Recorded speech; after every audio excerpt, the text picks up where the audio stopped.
lack of imagination, in stories and in people, is a pressing global problem.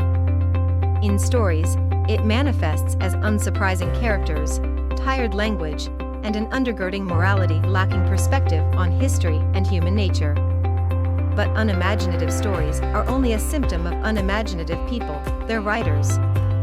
With people, it's the lack of moral imagination that is most dire, not a lack of the kind of imagination we might associate with conceiving of flying dogs or enjoying Harry Potter. Moral imagination is the most fundamental kind, the root of the others. To have it is to understand that one might be wrong in one's convictions, that every era has moral blind spots, that we too have blind spots, and they aren't where we think they are. What causes a lack of imagination? Poor education, but that's not measured in degrees. Plenty with advanced degrees have a narrow view on things while also believing they have it all figured out. Certainly, there are failings in our education system, too many fluffy degrees indulging students, a neglect of the classics for the fashionable and political. But it's not just education. It's intelligence and curiosity too, tightly connected in a feedback loop. Curiosity is a hunger for information.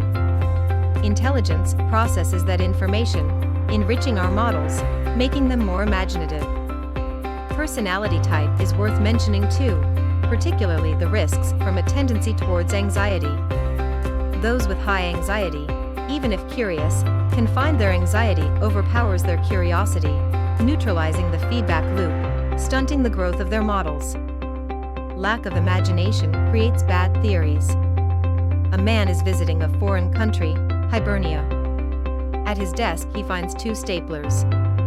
Wow, he thinks, these Hibernians are odd, putting 2 staplers on their desks. The line between stupid and unimaginative is of course fuzzy at best. An argument symptomatic of low imagination is the tired on the right side of history. Another example of dangerously low imagination is the arc of the moral universe is long, but it bends toward justice. The premise of both these examples is that it's easy to construct models of history and morality. The imaginative know that's not true. It's impossible to know how the future will look back on us.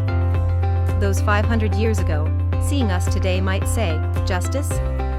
No, you're a bunch of parasites feeding off the poor of the world while preaching the superiority of your morality. If we could see far ahead, we'd likely be just as out of sync.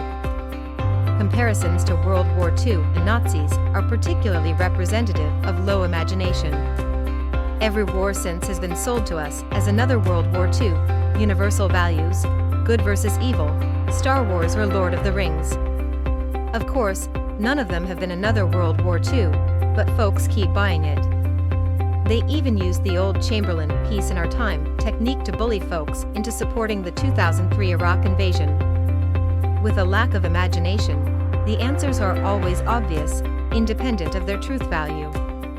Therefore, discussion is really just waste, charity at best, and if one tries one just gets some version of shut up. Lack of imagination is damaging to what many of us value most, exploring, learning, and creating. Thank you, and have a good night.